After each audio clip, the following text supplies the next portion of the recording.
koningin Beatrix. Of koning Willem-Alexander of koning Willem IV. Het maakt het mij niet uit, want hier zwaai ik de scepter. Het is mijn tijd voor... Check!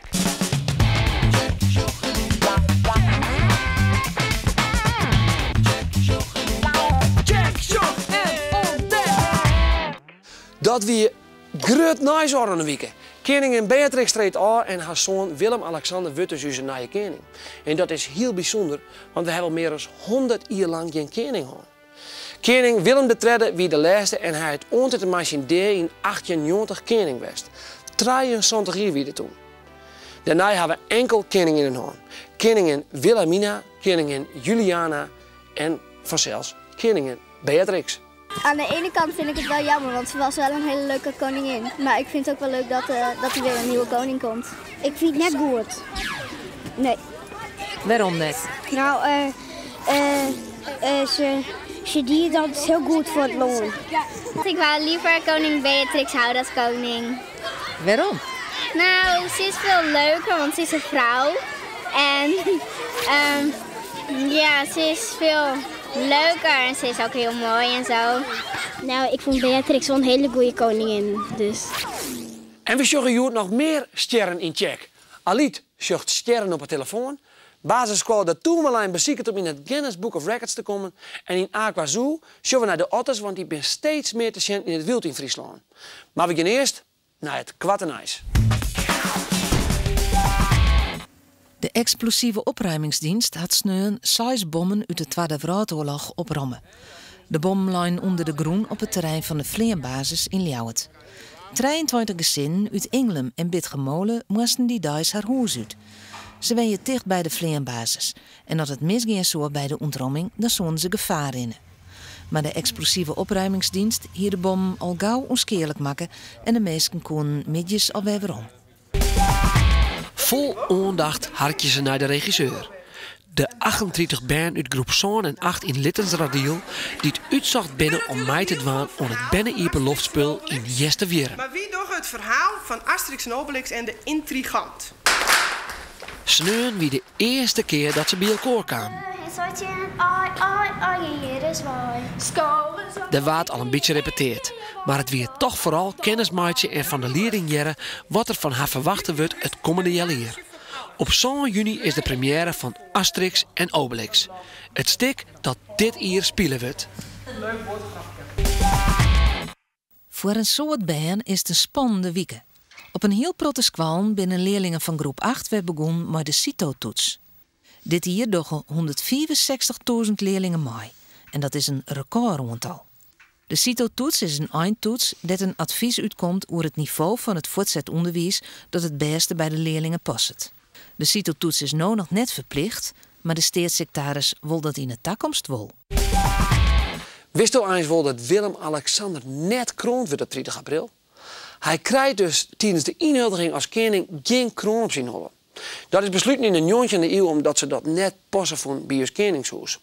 Wol leidt er tijdens de inhuldiging een kroon als symbool van de hoogste macht op een tafel.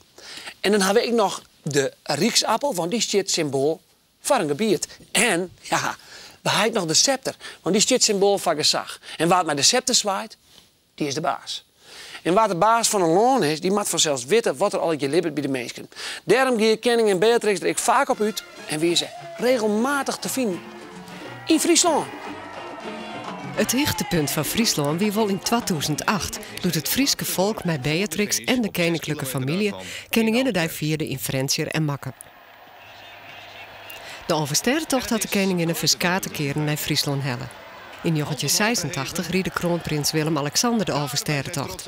Hij dier dit onder een geheime naam, Willem van Buren, zodat geen ien hem herkennen zou.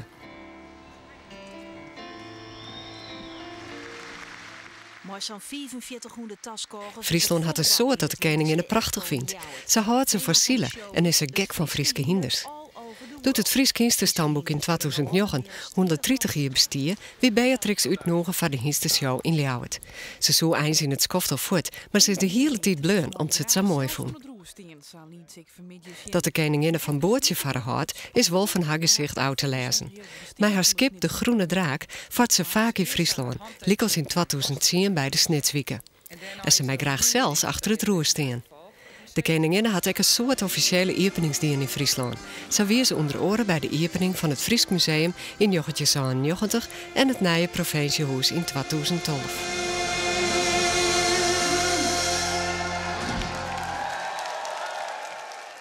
Ja, het ziet er prachtig uit, zo'n koningsmantel, maar het is wel heel heet om een mond te hebben. Maar wat een topvrouw, net koningin Beatrix.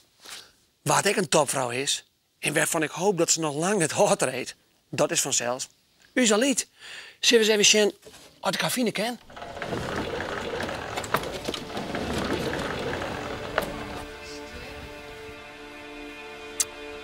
Oh, jammer dat het nou bewolkt is. Ik zit je altijd naar de Grutte Beer. Ja, hebben ze. Heel niet. Wat is de zuster? Hallo door Reinoud. Ik ben op sterren- en planetenjacht. Maar ja, het is hartstikke bewolkt. Dus dat werkt het nog niet heel goed. Tje, ik had hier een app, dat is geweldig. Daar kist de sterren zien die achter de wolken zitten. Just het? De Grutte Beer, tweelingen, Orion. Wauw. Dat hier IJzinga weer te maken. Of niet. Dan wie die misschien wel nooit begon met de bouw van zijn prachtige planetarium.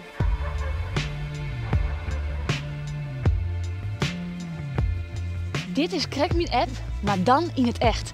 We ben je bij het oudste, nog werkende planetarium van de wereld. Bouwd door IJzinga. Hij bouwde het planetenstelsel nij in zijn eigen huis.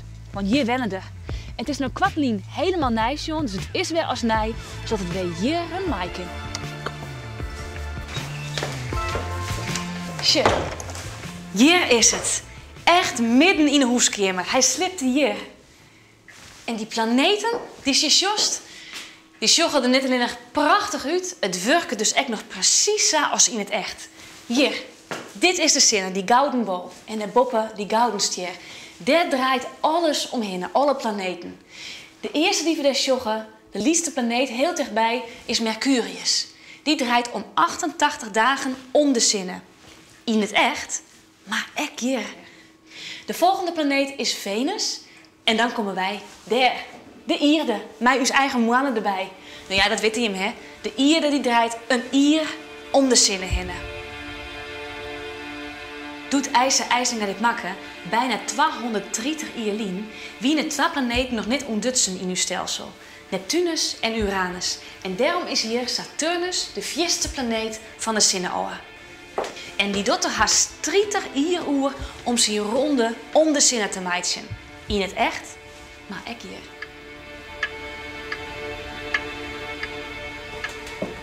Ja, en dan zorgen we hier het radarwerk van het planetarium. Wauw. Het tweede reet van Boeten, die zet Saturnus in beweging. En die gaat dus in haast 30 jaar helemaal rond.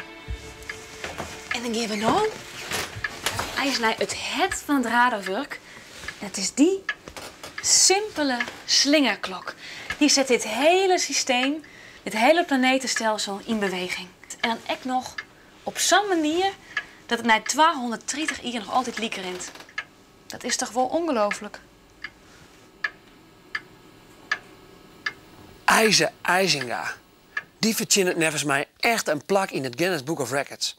Krijgt als de band van groep 8 van basisschool de Tourmaline uit Friendship.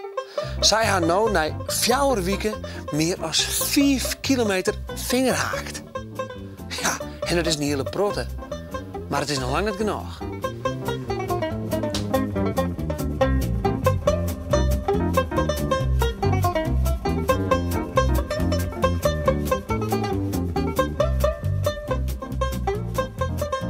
Hoeveel trieën moet er uiteindelijk komen? Zo'n 24 kilometer. En ben je op zak gevallen? We moesten sowieso het oude record verbreken. En dat is leuk toch? 18 kilometer.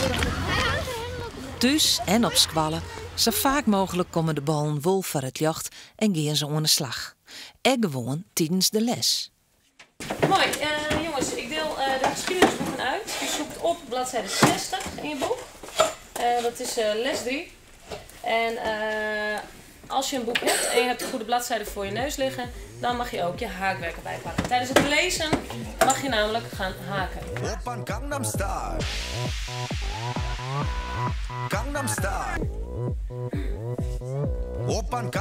Als ze in dit tempo teruggaan, gaan ze over 4 maanden 24 kilometer bij elkaar haakt.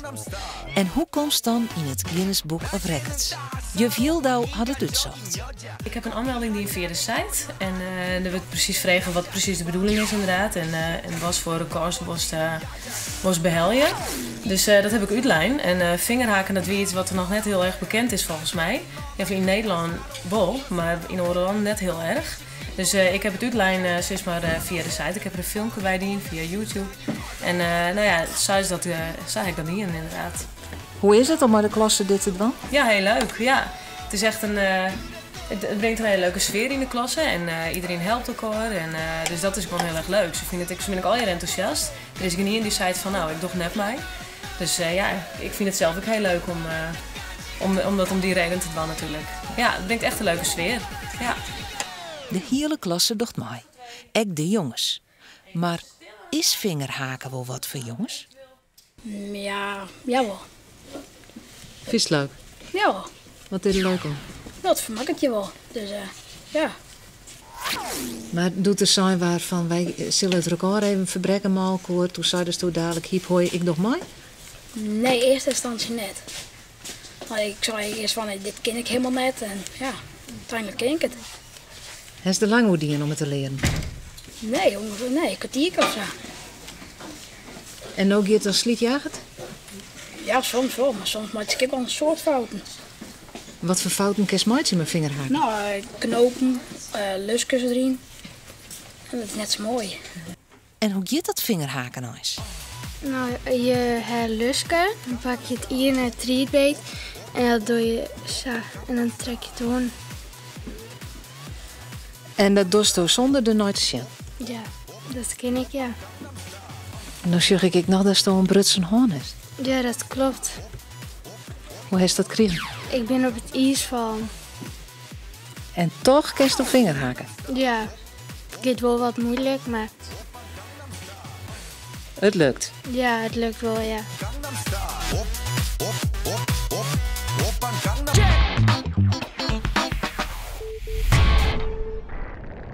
Ja, ik vind het eigenlijk ook wel jammer, want de koningin die is wel goed.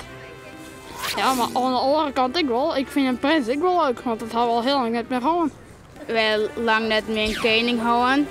Dus dan ga je het vast wel ik goed veroefend. Dus dan denk ik dat hij het goed doet. Ik vind het wel leuk, want het is ruim 200 jaar geleden dat er voor het laatste koning was. En nu hebben we een koning en een koningin. Dat is toch best wel speciaal. Ik ben bang dat het al iets per gaat en dat ze geen sterren short. Want er is nog heel tijd een protte bewolking. Dit is de Volkssterrenwacht in Burgum. Als IJsselga nog leeft, hij dit geweldig vond. En misschien wie die ook wel liek als André Kuipers astronaut worden. David?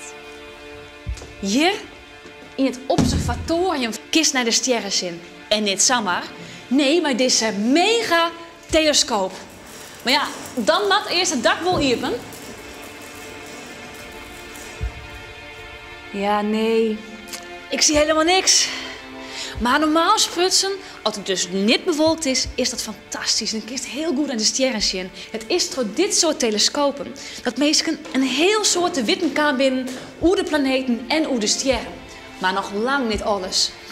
Want we ontdekken steeds weer nieuwe dingen waarvan we het bestaan niet wisten. Zo is er verleden maanden een heel nieuw sterrenstelsel ontdekt. Volle grutter dan wat we ooit konden en ook volle verder voort. Stel nou dat het niet bewolkt was. Dan hadden we hem zelfs hier niet kunnen zien. Omdat hij aan het zuidelijk halfrond zichtbaar is. En wij zitten op noordelijk halfrond. En we kunnen niet dwars door de aarde heen kijken met de telescoop. Heeft u wel eens een ontdekking gedaan? Ja en nee. We hebben hier jaren terug een keer een komeet gevonden. En een komeet is een zeldzaam verschijnsel. En als je als eerste de melding doet dat zo'n komeet gevonden is, dan krijgt hij de naam van de ontdekker of de ontdekkers. Maar wat gebeurde er? Nou, we waren net een beetje te laat. Een half uur eerder had een Fransman hem gemeld. En die kreeg dus de eer toebedeeld dat de komeet naar hem werd genoemd. De komeet Lilaire. En als u nu door deze telescoop kijkt, en u doet dat vaak, en die sterren bekijkt, denkt u dan dat er misschien nog ergens anders leven is? Ik denk het wel. Ik denk het wel. De kans is zelfs groot. Want we ontdekken met deze telescoop zoveel sterren. En je ontdekt dan ook werkelijk dat er zoveel sterren zijn dat het eigenlijk een uitzondering zou zijn als de aarde als enige planeet bewoond was.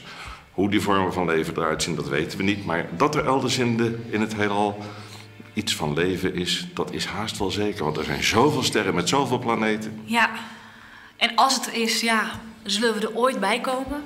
Ik denk het niet, want de afstanden zijn zo gigantisch groot. Echt immens. Ja. Laten we er gewoon maar van genieten. Dat is het allerleukste. Doen we.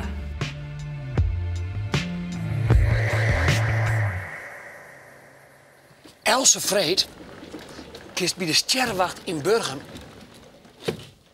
toch een echte telescoop zien. Als er geen bewolking is vanzelfs.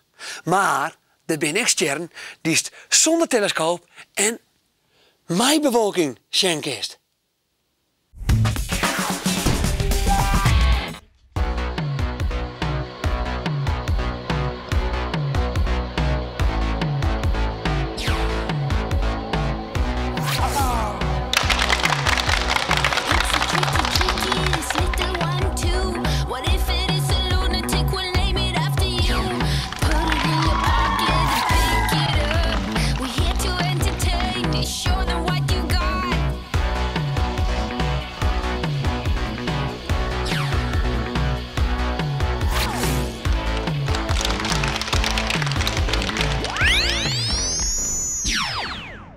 Let op, even een bericht.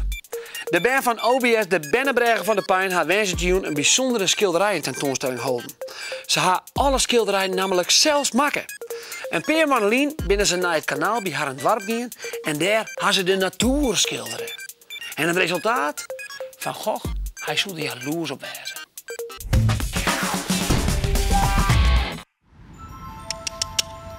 Goed zo, kom maar, kijk eens.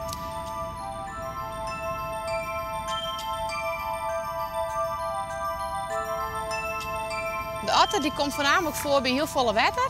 En ja, dat hebben ze wel nodig, omdat ze echt voornamelijk viseters binnen. Laat je hem zeggen.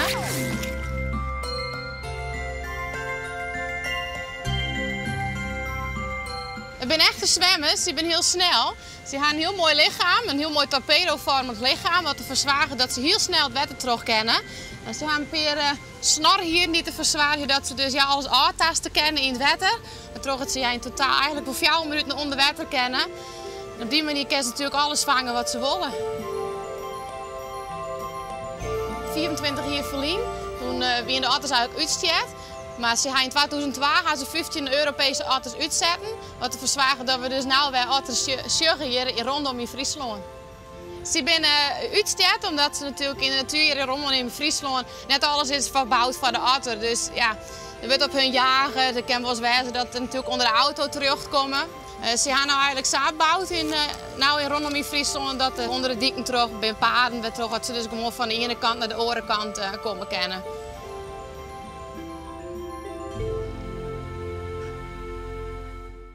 De mierskwallen uit Weensum gaan net de natuur in om te schilderen. Nee, zij gaan naar Omroep Friesland.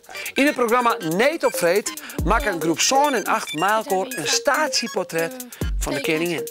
Jongens, je met superdien, hè? Jou jezelf maar even een applaus. Vind ik wel.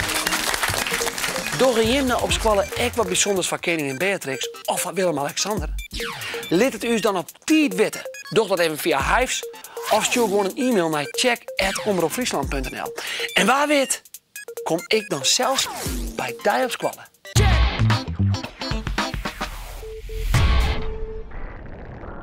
Wie stel bij hem op squallen de neetuitgang is? Want stel, de breekt brood uit. En hoeven niet in bolles mij een ontroeming.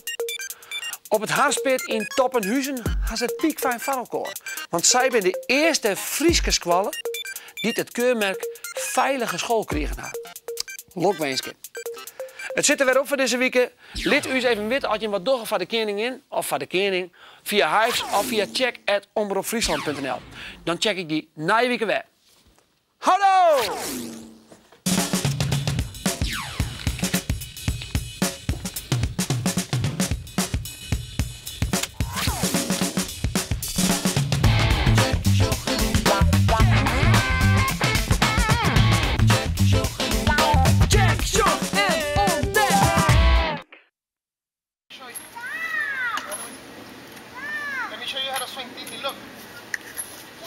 You gotta do it with your feet. All right, Sully, I know. Like this.